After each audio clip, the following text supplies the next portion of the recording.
Manever I say ma PENDREAM TV. PENDREAM TV there, I see them yopo. She resolved sooner rather than later. So, as I did promise, the MP for the Adom-Otchere constituency, Bernard Akombedu, Esquire, he's a private legal practitioner. Once you hear the Esquire, he's a lawyer. He's joined us this morning. He's also a member of the government's communications team. Good morning, sir. Thanks for joining us. Good morning, Ghana. Brother. Good to see you. Good to see you. Good to see you. I hope you're doing very well, sir. All right. Now, also joining us is a man who hasn't been here in a while, but of course he's always on Metro TV Tuesdays and Thursdays with Good Evening Ghana. Mr. Paul Adom-Otchere is the host of the show. He's a political analyst. He's also a political historian and also a social commentator. He's with us this morning as well. Paul, good morning. Good morning. Good to see you. Good to see you. Long time. Yeah, we did small. All right. So let's. I know the natural expectation for some of you, for some, not everybody, for some of you is that we'll touch on the budget. Yes, we'll discuss the budget. It's very important political and social development yesterday, but we want to start this way. Now, the two persons who are with us here have some knowledge in law. One is a lawyer, the other one is not, but he has vast knowledge in law as well. But let's also remember there's politics to this matter, and the two of them, are called political animals as well. So I want us to start with this Wontumi matter because it appears not to go away. In fact, yesterday, the flag bearer of the New Patriotic Party, Dr. Alhaji Mahmoud Bawumia, held a very important meeting in Ashanti region. And today's Daily Guide has actually reported, it says Bawumia Ashanti MPP executives meet over Wontumi. Now, the story here by Enes Kofi-Edu in Parliament says that the government has reaffirmed its... sorry about that. Story is actually rather on page 6 of today's Daily Guide. So it says that Joe Iwa is reporting from Kumasi. The New Patriotic Party flag bearer Dr. Mahmoud Bawumia reportedly held a crunch meeting with Ashanti Regional MPP executives in Kumasi on Thursday. The meeting was held in camera and it was said to have been occasioned by the incarceration of the Ashanti Regional MPP chairman Bernard Akombedu, popularly known as Chairman Wontumi. Now, sources said Dr. Bawumia, who is the MPP flag bearer for the 2028 elections, charged the party executives not to lose hope following the imprisonment of the chairman. Now, according to him, the party at the national level would not turn their back on Wontumi in this trying moment of his life, and assuring that there would be assuring of the party's full support for the incarcerated Ashanti Regional MPP chairman. Dr. Bawumia, who was accompanied by some MPP legal team members, reportedly highlighted the legal steps the party is taking to help Wontumi to regain his freedom. He therefore admonished the MPP Ashanti Regional Executive to stay united even in the face of this unfortunate incident. Dr. Bawumia, the source said, urged every MPP member to show solidarity with Wontumi, noting that the incarcerated chairman needs the support of all. Meanwhile, the acting Ashanti Regional Chairman of the MPP, Patrick Echampon, has stated that plans are in the pipeline to hold a candlelight vigil in Kumasi. In solidarity with Wontumi, urging MPP members to remain calm as legal efforts to get Wontumi released. It's underway. Patrick Echampon also announced that the Ashanti regional executives of the party would visit Wontumi at the Insawan medium security prisons. Oh, what do you make of this move, the decision by the flag bearer to meet the Ashanti executives? In fact, the day before, he was also at the Insawam to visit Wontumi and to give him his support and to tell him that everything has been done to make sure that he's given justice, and to also again reiterate the position which has been canvassed by the minority that is a travesty of justice, shouldn't have happened, etc., etc. I mean, do you think the flag bearer is taking the right steps? Good morning, viewers. Sorry for that. Good morning too. Before we get to the meat of the matter, Parliament, and congratulations for winning that very gruesome by-election. It was a tough one. Yeah. Okay, so yes, you are asking about Dr. Bawumia and whether he took the right decision. Chairman Wontumi will not have been the first politician to find himself in this kind of situation. And if you look back, the reactions are very similar all the time. One of the most recent ones, perhaps, that we can graphically remember is the case of the Muntie 3. And when the Muntie 3 were incarcerated for contempt of the courts at the time, there were such political maneuvers which actually went all the way to the extent of people calling on the president, John Dramani Mahama, as he then was at the time, to exercise his power of reprieve to get them out of the situation.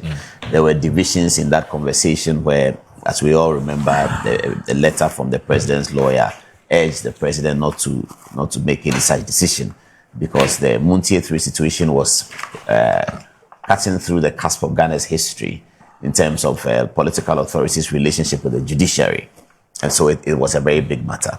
The Wontumi situation may not have the same gravity of cutting through the cusp of Ghana's history, but then he's a big political operative, and the opinions are diverse after Wontumi. There are those who feel that even if the process was not correct, Wontumi deserves it because he has spoken against the government, and especially because he has spoken against, as we call, collateral politicians, former first lady and that kind of thing. So there are those who believe that whatever it is, he deserves it. In fact, we are hearing of some phone conversations that may have occurred where people try to directly talk to President Mahama. We don't know whether that's true or not, but it's coming out.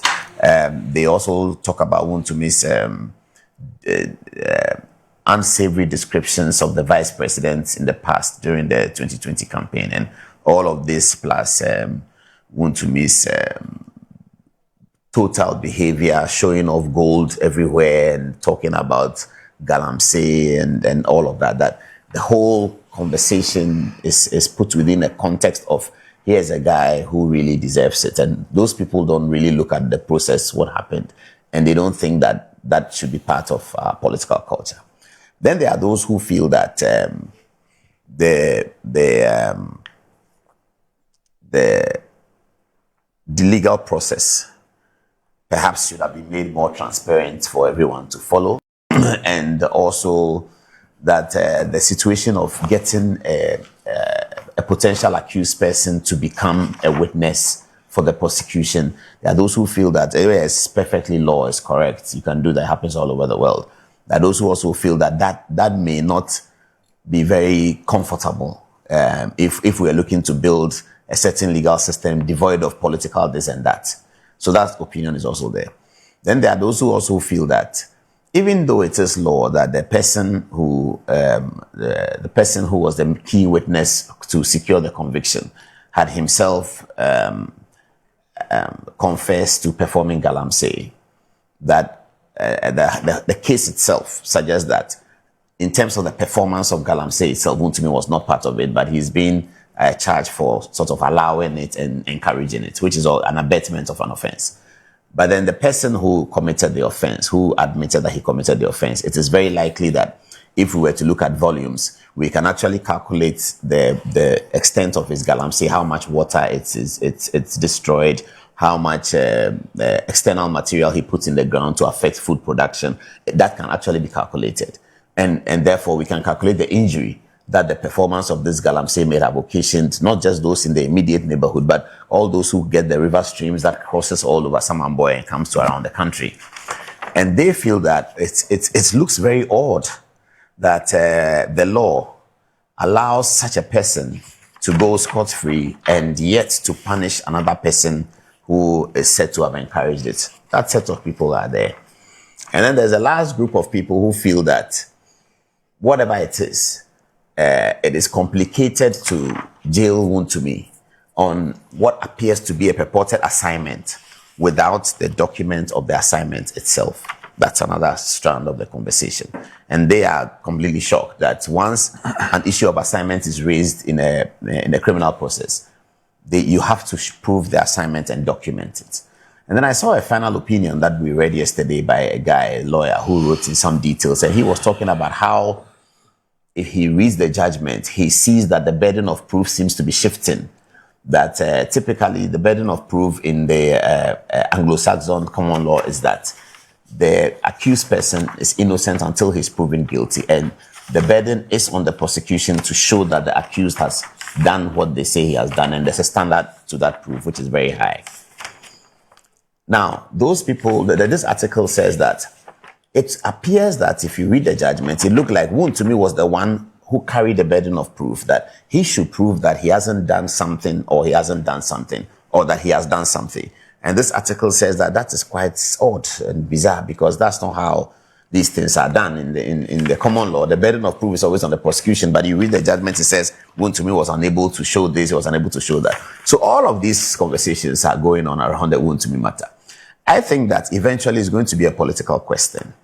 And what I mean by a political question is that because of the circumstances surrounding everything, it's no longer a legal question. If you bring the legal up, you get all strands of opinion. Some agree, some don't agree. Some agree because of A, some are 20% here, 40% there. But ultimately, it's become a national conversation. So it's a political question. What is a political question? People are going to look at the Wontumi situation and determine whether it was fair, whether it was just. People are going to look at the Wontumi situation and say that going forward, there has to be some stringent measures, and other people must suffer the same thing in future, as we have already heard some people saying in the political space.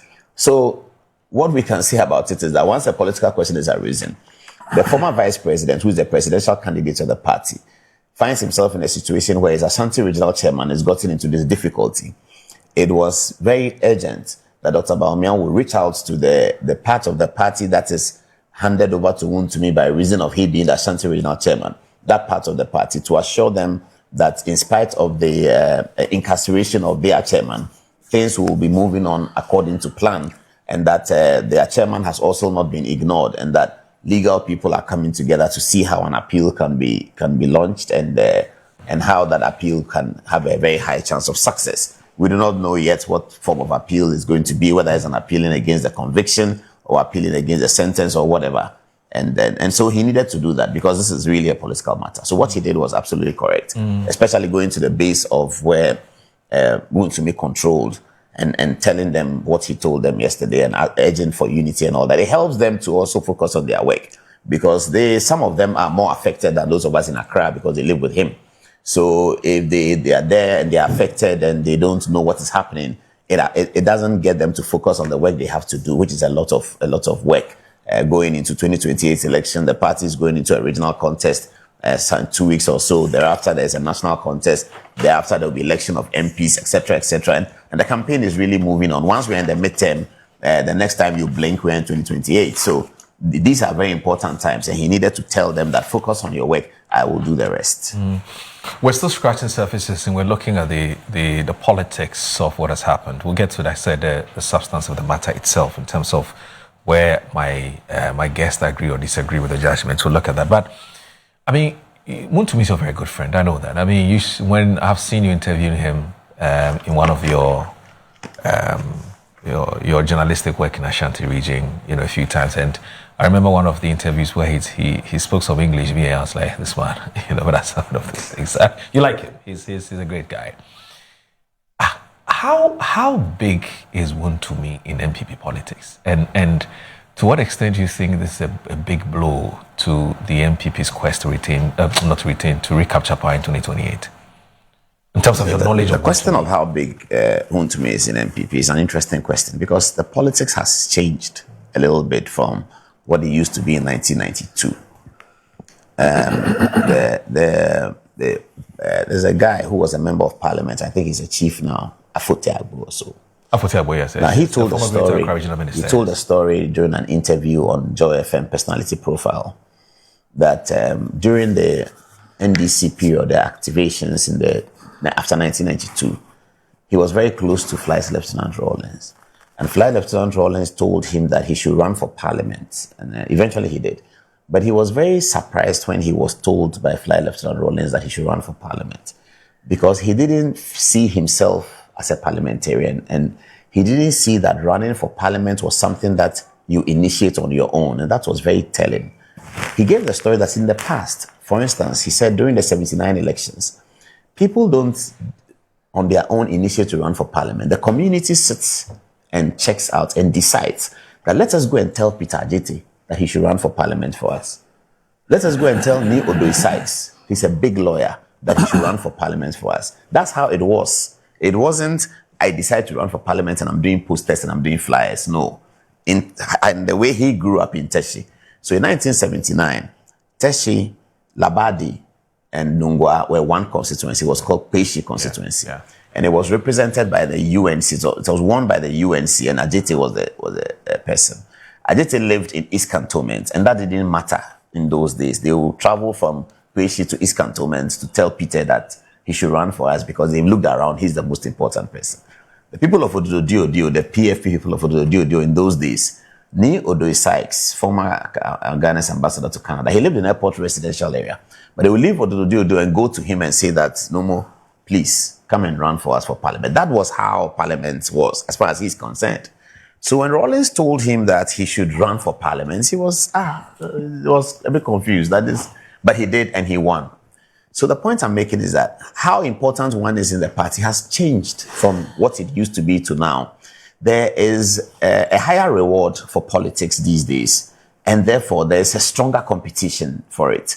The population has become more as well, and we have also become exposed to the politics of other societies based on our television, on our phone, and all of that. So the politics has become quite intense. And so who is important to the party is determined by how much ground a person covers. It's determined by how much interaction a person does. It's determined by how much flesh a person presses. Those are the major determining factors these days. Of resources that a person yes, it's also sadly, resources have become very, very, very important in terms of committing a certain resource and being able to attract funding into the situation like it is in America. So the question about who is important to a party is a dynamic question that will revolve and change at every time. Right. So a person may be important in 2016 elections. If you look at the John Mahama situation, for instance, and you cast your mind back to those who were critically important during the John Mahama era, the first one, some of them are not as important as today. A lot also is determined by the leader, because the leaders of our political institutions have become more powerful. And that has always been a crisis that I have tried to address. And the book that I wrote, I talk about it. I was excited recently when the Swiss ambassador who was leaving Ghana made the point in an interview that the national constitution gives too much power to the president. Yeah. I think following from that, all of our parties and all of our political institutions have been developing that kind of character, where the center is very, very powerful. So a constituency chairman is brutally powerful. A regional chairman is that powerful, because it's devolving from the center the way it is. The presidential candidate controls everything. So people's importance to the party is determined by those circumstances of how much flesh you press, how much ground you cover, how much resources you can pull out. And it also includes the person's connection with the center. That's also very important. So you have seen, for instance, that a person like Okwanyidoho, for instance, his importance within the NDC during the presidency of Professor Mills completely changed to what his importance became during the presidency of President Mahama. Not just him, but Alote Jacobs, for instance. You will also find in MPP that people who were very strong in the Kufuor era after 2008 did not find space the way they did. You may even find in MPP that people who were very powerful yesterday under Akufo-Addo, when the campaign of 2028 starts, you may not see them around. And the same for NDC. So it's a complicated question to answer, to say how powerful was Wontumi. So Wontumi was powerful to the extent of how he was able to control Ashanti region, if he was able to, and was he able to do it in 16, in 20, and in 24, or was he just able to do it in 20? We have to answer that question to determine how powerful he was in Ashanti. And then you come to how much ground he covered. Did he cover more ground in 2016, therefore he was stronger in 2016 than he was in 2024?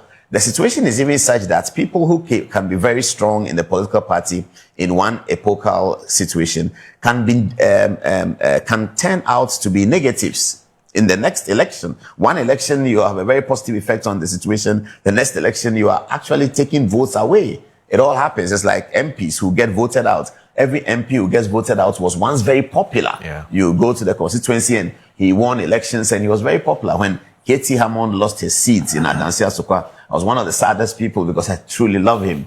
because Katie Hammond was super popular, and I never thought a day would come when ballots will be counted and Katie Hammond has lost his seat. But that is how the politics has become. And you go to America, you see that people have been in the Senate for 50 years. I mean, they don't do that as much. You go to UK, you see that people have been in Parliament for that long.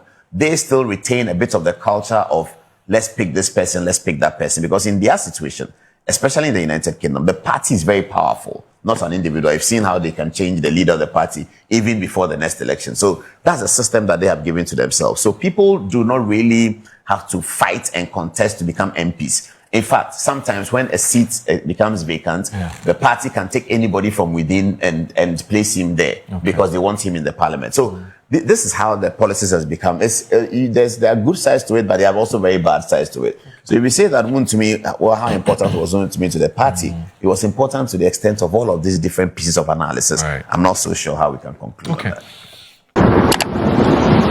Find that you don't have it, then you have to show. So the shifting of the burden is not a wholesale shifting of the burden, or it is not that the burden shifts at the behest of the courts and the judge or the prosecution.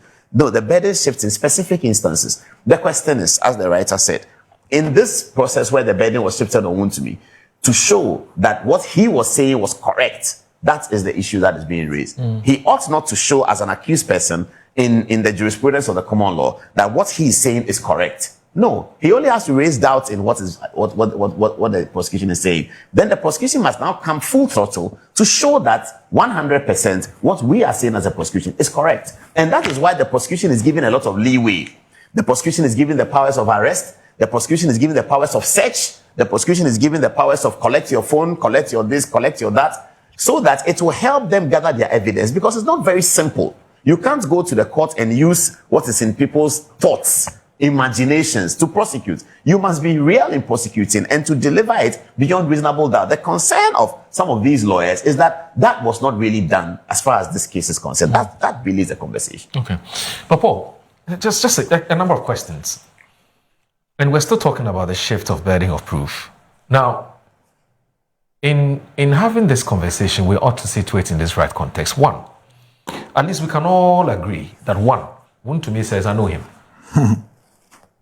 That's it. There's no debate about it. It's I know the guy, right? That's number one. Number two, but it says, I asked him to go and undertake a reclamation exercise, right? Now, the second thing is that Wontumi, is not able to prove to the court that the guy actually has the expertise or the professional expertise to undertake a reclamation exercise. He's not able to prove that. But he says, I asked him to go and reclamation. He's not able to even prove to the court that, yes, this is the document that shows that I asked him to go and do reclamation. But never mind. He says, ask him to go and do reclamation. That is number two. Number three, how do you ask somebody to go and do a reclamation exercise and not give the person a funnel, a dime, to go and do the job? When you and I know, I mean, we may not be experts in mining, but at least as casual readers and observers of what happens in the mining industry, we know that mining, it is very, very expensive to do a reclamation exercise. You give the guy the job, you don't give him a penny, right? And now the courts then ask you, how were you expecting the guy to fund the thing? There's no answer. The guy says, oh, I have the answer. In fact, I told him that I will go and mine and use the process of the mine to finance the reclamation exercise. Now, when all of these things come up in court, how then does it put Wontumi in a position to sort of cast any doubt in what the gentleman is saying? Do you get the point I'm trying to make? Yes, I get it. So if these issues that came up in court, don't you think that would have put Wontumi in a difficult position to say that, look, what the gentleman is saying is not true, and that take what I am saying, as against if he has said I don't know him, then that's the burden they would then shift on Henry and Michael J.D. to say, oh, I know him, then they would have to prove. Two, if he has said, I didn't tell him to go and do anything on my land, so I don't know what he was even doing there. I agree with the point you made earlier about ought to have known, which comes to wisdom, discretion, and so on. It's not the same as I actually facilitated it. Point. It's a fair point. It's a very valid point, and you're absolutely right. And that's where the author of that article is coming from. But back to my question that one, if you can establish that you know him too, you can also establish that you asked him to go there, to your land, to go and do something there. What is in contention? With the bone of contention is what exactly did you ask him to? Then it becomes his word against that of Chairman Wontumi. Wontumi said, I asked him to go and reclaim. He says, no, he asked me to go and do mining. But back to the question I asked that, if you asked him to go and do the reclamation exercise, how was he able to, how were you expecting him to do it when you have not even given a one for him to go and do that reclamation exercise? Do you get the point I'm trying to make? I get it. The article answers it. But just to answer your point very briefly and basically, that is the whole essence of proof beyond reasonable doubt. Right. So the guy went on and they all agreed that he said I should do reclamation. Yes. Both of them agree on that. What they don't agree on is that they were also to do galamsey mining. They don't agree on mining. That. Yes. Okay. Now the guy's point, which is a common sense point, is that if you ask me to go and do something that costs money and you didn't give me money, it means he's inferring. Yes, inference. We are all inferring. Yes. That's where we fail the standard of beyond reasonable doubt. You cannot infer. Right. No court should allow anyone to infer. So the set of facts. Go on my land. Yes, go. I know you. Go on my land. Go on my land. Go and do reclamation. Yes, reclamation you said. But how was I going to pay? Yes. So it means because you didn't show me how to pay or you didn't give me money, you knew that I would do galamsey. This is how somebody's been convicted for 20 years. This is the story. Where is the beyond reasonable doubt? The beyond reasonable doubt is now an inference. Now listen to what the guy writes on this matter that you just raised. He said that, consider the circumstances. Henry Okun is a small-scale miner. Reclamation cost money. Wontumi apparently did not pay him for it. Yes. Henry Okun mined and says he funded the reclamation from the mining proceeds. Yes. Okay. Wontumi introduced him to an excavator supplier. He says that as well. Wontumi did not investigate his reclamation credentials. That also is from the court. Wontumi did not supervise the site. That also is from the court. And Wontumi sought a RECSEC, that's the Ashanti Regional Security Council. He sought RECSEC assistant in relation to Henry Okun's operations. Okay. So he says, these are all facts that came out. That's the point you're making. He continues and says that. But you heard about the RECSEC matter, where he says there's no documentary proof because this is a police matter. No, the RECSEC is against Wontumi. The RECSEC is against it. I don't know how you're saying it. No. The argument is being made that Wontumi knew so much about Henry Okun's operations that he actually asked RECSEC to intervene, to go and help him. RECSEC is a security No, understand. And the regional minister is the chairman of RECSEC. No, but yes. there are two things that happen here. According to but can I finish this one? Yeah. One is there. Yeah, the RECSEC matter. Okay. So, but you can take the RECSEC out and all the points are valid. Let me go on. Yes. It says those facts make the prosecution's case plausible, perhaps even highly probable. Okay. But now listen to this. But do they make the alternative explanation unreasonable? Why is the alternative explanation? It is this. What about the alternative explanation? Wontumi authorized reclamation. Henry Okun, being a minor and having obtained access to the concession, took advantage of that access and illegally mined for his own benefit without Wontumi's authority. I do not think he's ended the Wontumi scenario. I do not think the judgment convincingly demonstrates that this is incapable of being reasonably true. So this is where the beyond reasonable doubt is. So everything I said about Henry Okun, as he said, it makes the prosecution's case highly probable. But that has not ended the 100%. There is something else. And so you have this this situation of the guy is a miner. He gets opportunity to have access to the thing. Wontumi says, go and mine, go and do reclamation. He looks at the situation and says that, okay, what kind of land do I have in Samaboy? You tell him the land. He already begins to assess what potential galamsey can be done. He doesn't voice it out, and they do that. He doesn't tell you, okay, you give me the reclamation, I'll do it. Thank you, Chairman. Thank you, bye-bye. Chairman doesn't say, I'll give you money. He doesn't ask Chairman anything. In his mind, we are going to galamsey. He calls another person and says, Charlie, we have the thing. Let's go and do galamsey and do his reclamation for him and move on. Except the court was to demonstrate that Wontumi participated and benefited from those proceeds of the galamsey, because obviously there are proceeds of the galamsey that occurred that has stayed with the guy. He's profited from it. Yes. He probably didn't use all for the reclamation. The fact of the matter is that reclamation happened. And the fact of the matter is that galamsey also happened. The fact of the matter is that Wontumi never stepped there. The fact of the matter is that Henry Okun says, I performed the galamsey. But I did it because Wontumi said I should do it. Did he give some of the proceeds to Wontumi? The court doesn't talk about that. The answer is actually no. So what was Wontumi's benefit to say that go on my land, do galamsey, and go and do reclamation? So you're saying that the prosecution's job would have been, you mean the evidence would have been weightier, because now we're talking substantial evidence. The evidence would have been weightier if the prosecution was able to establish with beyond reasonable doubt that Wontumi actually personally benefited from the proceeds of the galamsey. Paul, that's the point you're making. Yes. He was able to establish that, look, we have evidence that when a guy mines a thing, he gives you the gold.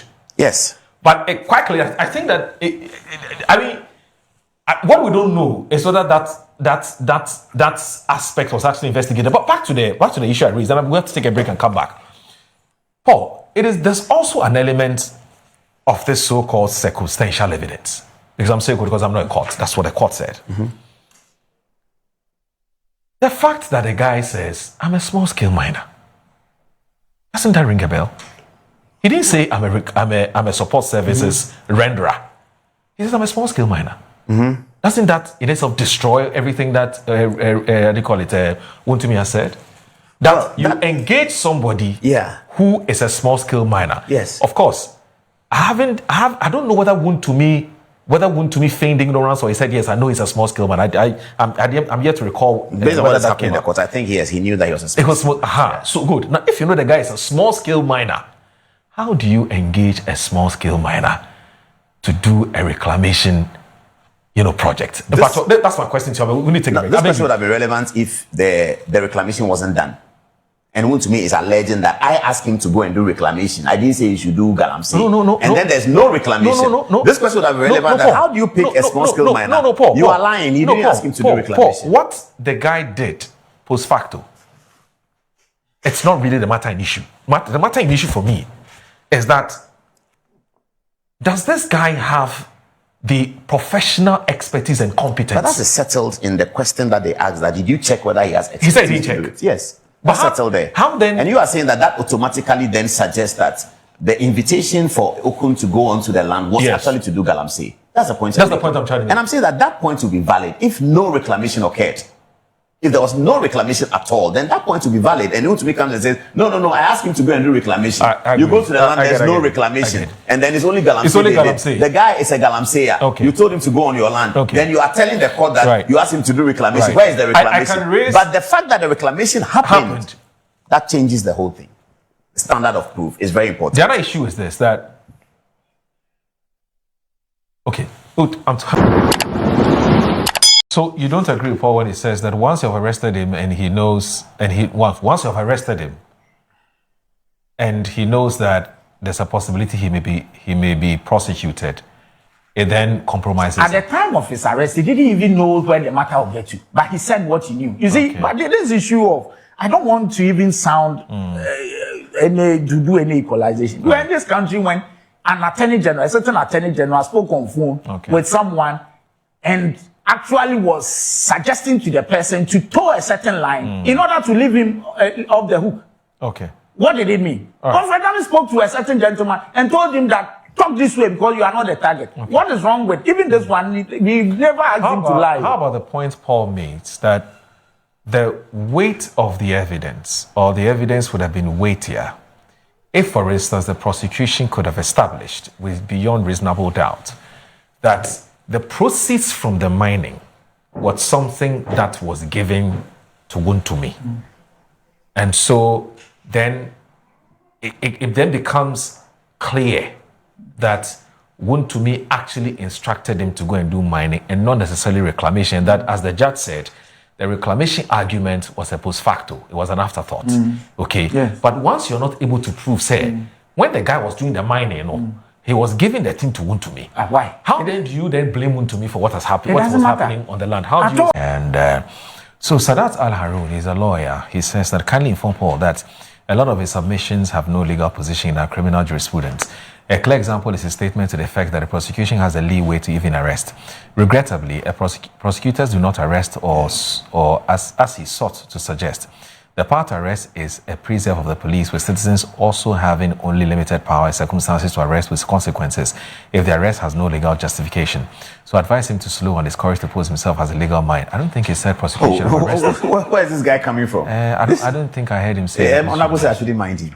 These are this kind of people. They just like, what is he talking again, about? He wants to be heard, so read it. He wants to be heard. He wants people to know that he's criticized Paul Adom-Otchere. He's very happy. It is not a benefit derived from Jesus' illegal mining that determines guilt on the part of Wontumi. That is completely misleading and never legal position. The authorization by Wontumi is to Jedu to enter the site in question without express authorization from the relevant ministry is an offense in and of itself. That's what we discussed extensively. The illegal activities of Jedu, actually not Jedu, resulted in huge gains by Also, Jedu, he can also make mistakes. in which he wrote something wrong. Wontumi had He can authorized make mistakes. Jedu to keep the proceeds from a legal act to himself to settle any payments. Wontumi had to make to Jedu for the purpose of the reclamation activities. Isn't that arrangement a huge benefit to Wontumi in the first place? And isn't that a crime? Can Paul even see Wontumi as a supposed principal to the Jedu in another perspective in this instance? And in what capacity authority did Wontumi give out the site to a third party for purposes of reclamation who did not even have the capacity? Circumstantial evidence is clearly what Paul does not get. So the benefit argued by Paul is a red herring in the case. Paul should therefore seek advice and stop dealing with purely legal matters. Thank you.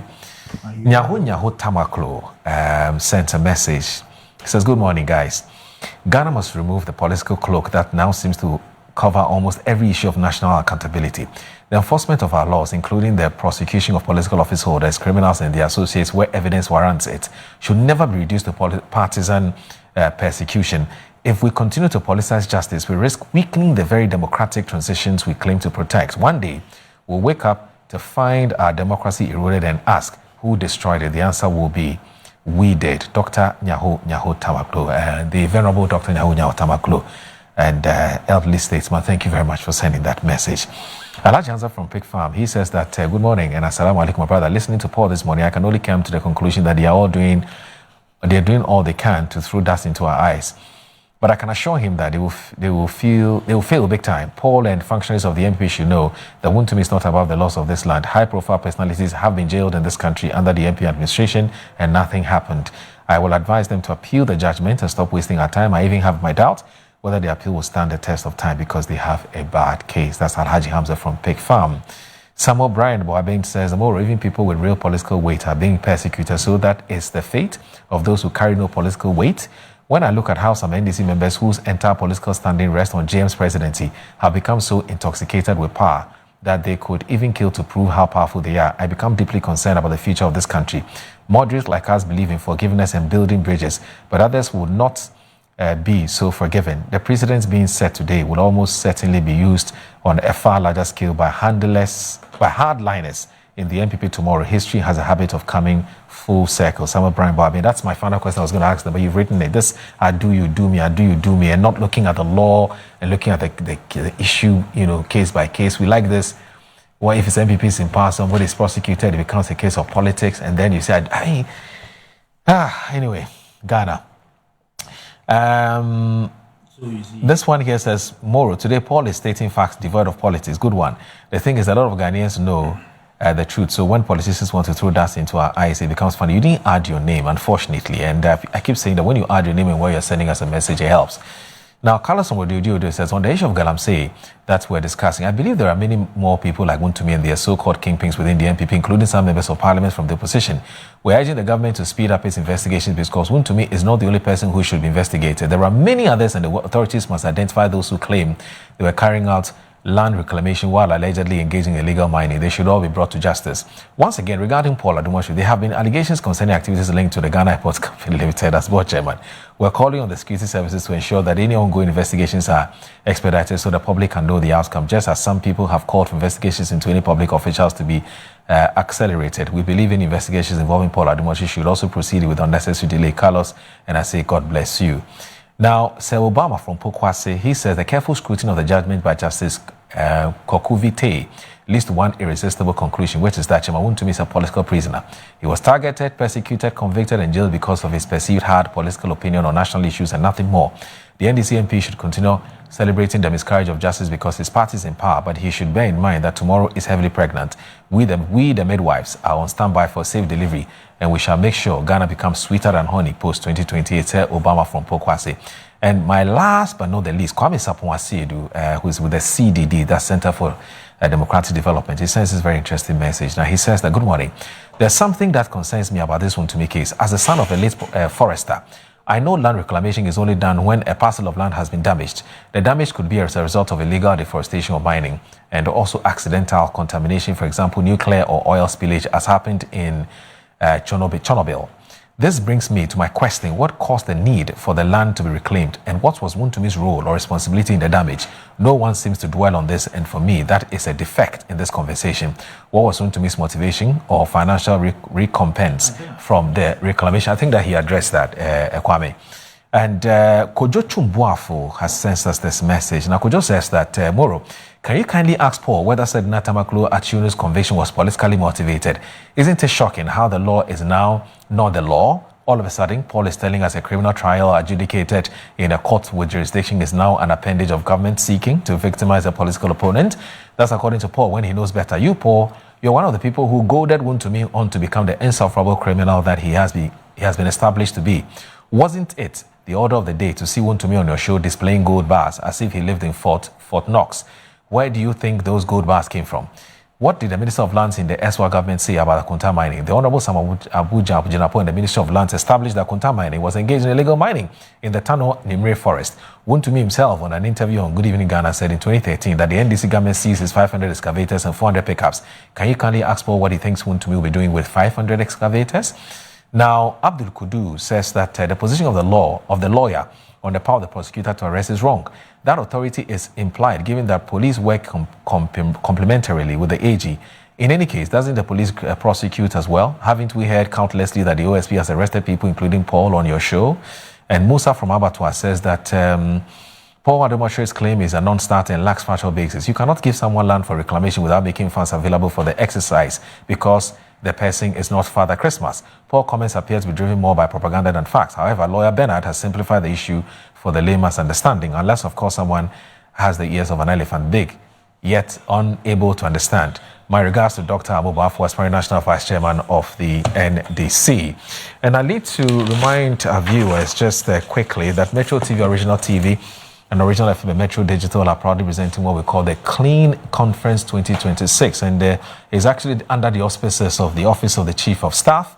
And the theme is assessing Ghana's progress towards the UN SDGs Agenda 2030, SDG 6, Clean Water and Sanitation, SDG 7, Clean Energy, and SDG 12, Responsible Consumption and Production. And it's coming off on Friday, 21st of August 2026, 9 a.m. exactly, not Ghana time, let's be proper time, at the City Conference Hall, University of Ghana, Legon, Accra. Now, with just 4 years to achieve the UN SDGs 2030, how far has Ghana come? That's the question we'll be seeking answers to on that day. Now, the answers begin with one national conversation, the Metro and Original Sanitation Conference with the Chief of Staff, Honorable Julius Deborah. The Clean Conference is bringing together government, development partners, traditional authorities, industry players, academia, civil society, young people, and all Ghanaians. Cleanup exercise change is not only in conference rooms, so there will be a cleanup exercise on Saturday, 22nd August 2026, and is also led by the Chief of Staff. Join thousands of volunteers for this massive cleanup exercise across the major streets of Accra. Metro Clean Conference. Okay. All right. I'll check that out again. Now, let's spend the rest of the... Management has been magnanimous enough to give us some 15 minutes, so we can look at the issue of the arrest of persons who are breaking the law as far as the Communications Act is concerned, and some other issues that have come up. You know, just recently there was Kamil Al-Hassan, who said some very despicable words about the president, and he went to the extent of, threatening the president. As we speak, she is in Soham. She's been jailed for a year. But what are your issues with that? This is there are two things that are worrying. It is what is creeping in our political culture of this insults thing. And we have talked about it, that I made this categorical statement that I think this started from around the 2012 election. Okay. And leading up to the 2024 election, we saw what happened. And the new style of doing it is people who may not belong to a regular media house, they can get a phone and get on social media, and then they start. And if you look at the trend, you see that these kinds of insults and very abrasive commentary, which targets people, and they even body shame, and they say all kinds of things that are often not verifiable. It is basically with the people who are not with regular media. And so there's a natural concern, and sometimes some of these people get a lot of following. Yeah. Because I think it's bringing out something in the society itself, that perhaps that's how we all are secretly. But if that's how we all are secretly, it's important to create the environment to keep that kind of behavior secret, and not to be bringing it out and insulting people. So at one end, there's a concern that we have to talk about. You see, Dr. Baumia wrote something that has been discussed across, that they shouldn't prosecute anybody before him. Yeah. But the more important thing, and I hope it's not true though, but Afenyo Markin, when he was completing his response to the budget, talked about how MPs who are on his side are being threatened, especially those who speak. So because this insults thing goes on, it can create an environment where the people in power, the government, or individuals in power who are angry with one person or the other, can now decide that because you have criticized me, the whole framework is to arrest people. We can add it. Because people have been calling that from next week going, there's going to be arrest like the Miracle Abaji style. I mean, I have been told that because I have been very critical of Slemsai, they will come and arrest me because you are talking about Slemsai too much, and you have to be careful. And that from Monday, today is Friday, from Monday going, the story is that there will be a lot of arrest of MPP people, particularly those who are talking very similar to the Miracles Abaji style. They will arrest you, they won't ask you any question, and then they will harass you just so that you can keep quiet, because some people in the system are not very happy with the proliferation of this kind of talk. And I get concerned also because it looked like there's no central situation with this one. There's no central command of it. So if you have that kind of situation, that's how it appears. I may be wrong. But if you have that kind of situation, then you can have an individual who is in the government, who has policemen, 10 of them, and say that go and arrest X person and go and put him in cells. And by the time the story goes round and round, and the central command will call and say, what has he done? What is the problem? And that's what I heard when people get arrested, that some of the most important people are called that what has happened, and they are not aware of it. They don't know, and they have to make phone calls. So that creates a very dangerous situation for the democracy, where people can, on the basis of the fact that you have been critical of them and they have power, maybe they are an MP or they are a minister, they can then orchestrate the system of national security and come and pick you up. We are hearing that this is what is going to happen. From Monday going, they'll be picking up a lot of MPP people, particularly those who are talking. And I mean, if that is so, and I hope it's not true, but if that is so, then it's something that we have to be concerned. It's also because this whole central command thing that we are talking about, that it doesn't look like there is that. I mean, somebody was asking about that I was arrested. We're actually marking about a year this week since the arrest, and the OSP has been looking at the matter. It's been 1 year now. They are looking at the matter. So that's all I can say. A person who wanted to know is weird. Oh, it was August. August is coming, so it's about 1 year. So when I was told that they are giving you 1 year, they're going to arrest you again, you are shouting on same side. But now your OSP thing is 1 year. Then I started calling people. But some laughed at it and some said, no, this is a very serious matter we should talk about. So this whole TikTok people arrest, which starts from the proliferation of too many insults in our political communication and too many abuses in our political communication. But the fundamental thing is people talk about how this guy in America was the one who started it. And he did it, and got to a crescendo. And people felt that doing it can give you a name, and doing it can give you following. And so you will find that is rapid. That has to stop. That definitely has to stop. There has to be a way in which people stop following insults and start listening to facts. You can satire, you can tease, but you cannot be insulting somebody and insulting their family and saying very crass things, unprintable words about people on social media just because of politics. That has to find a way to stop. And it's very, very important. But this arrest that is to be carried out, if it is true, I will urge that it has to be looked at again. Now, Paul, let me ask you this. So, when Nana Addo Akufo-Addo was Attorney General and the Akufo administration, he led the repeal of the criminal libel law. Because at the time, and I think you've said it here time and again, that look, the administration at the time felt that, look, people should be allowed to speak and speak their minds, you know, no matter how uncomfortable what they say may sound or feel. But we still have some laws in our books, you know. So we have the Communication Services Act. Exactly, and then you have the Criminal Offences Act itself. But at the same time, the Constitution talks about freedom of expression, which is enshrined in Chapter 5 or so of the 1992 Constitution. Do you see a certain conflict or a clash between speak, which is the law says speak, 1992 says speak. It doesn't really give any limitations of what to say and what not to say. But then you have some acts that says, no, you can speak, but don't say these things. And then people are arrested, whether in DC or NPP, for saying those things that whoever the prosecutor or whoever the arresting authority believes has crossed the line. How do we fix this? Well, Samson Ladi Ayini, the lawyer at the host of Newsfile, who is a practicing lawyer, has done an editorial where he talks about the fact that this communication law has been brutally abused over the last 1.5 years, more than it was used in the whole 8 years of Akufo-Addo period. I think the important question is that there's no limit, there's no free way to abuse people. It's not quite true. The issue is that process, when you cross the line, is not criminal.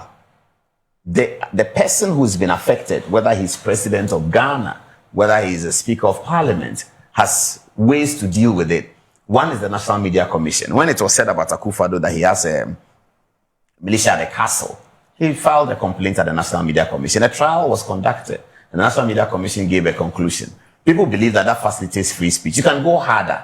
You can go to the court and then sue the person in defamation. If at the end of the process, the court finds that what the person said is not correct, sometimes it can even end in prison if the fine is such that you are not able to pay and all of that. So it's not open-ended that you can say anything you want about somebody. The point being made is that if somebody says something, you cannot use the state power, which belongs to everyone. It doesn't belong to you. You hold it for a time of 4 years and all that. It doesn't belong to you. You cannot use the state power to fight the person. Okay, that's the real issue. Fine, that's what worries people. That people are talking against people. So I'm talking against you. You just keep it in your head. You wait. When you come to power, I will see. Then when you come to power, you send policemen to me, and then I also keep it. Okay, this guy. When I come to power, he will see. And so the appropriation of the state power, the state authority, which makes us different from England, which makes us different from developed countries. That's really the point. That anybody in England can say anything about a prime minister and anybody, and then he will go to like the defamation court. I mean, I have been defamation court. I have been sued. There's an MP that we mentioned her name about Swedru Secondary School. Now we plotted the Swedru Secondary School on the map. And it fell in, I think, something, Swedru East or something like that. But the actual fact is that the school is governed by Swedru West. So this MP who we alleged had fought out the Swedru headmistress, which was something the old boys were talking about. We placed the photograph on the television. That was another MP, the other Swedru. Both of them are women.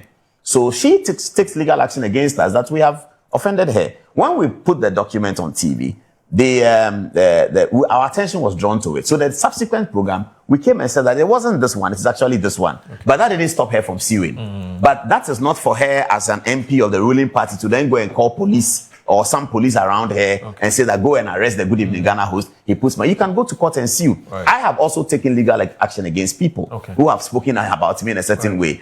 If the fact that I've taken legal action against somebody doesn't mean that if tomorrow my party comes to power and I have some authority, then now I use the police. That's the issue. Using the state power to apparently settle personal scores. That's really the problem. If someone threatens to kill the president and his wife, where does this fall?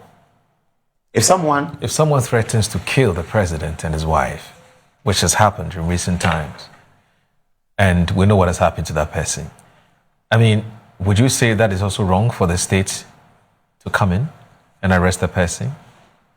Well, if someone threatens to kill the president and his wife, that's a serious offense. We have to evaluate whether the person has the capacity to do so. But even if the person doesn't have the capacity to do so, he shouldn't be able to say that, and that requires an invitation from the police. That should naturally require an invitation from the police. That you don't have a problem with. Yeah, no. If you threaten, like Koko Anyi, the whole situation. when he said that there was going to be a coup d'etat. Yes. And that the coup d'etat was it is following from Akufo-Addo's father and their destiny and all of that. He was invited by the police. I mean, people should not be able to stick a PENDREAM TV. Now, so far so good. Say open online portal e Ghana. Nipa share, nipa follow, nipa comment here. To my best of knowledge, without any biases, PENDREAM TV.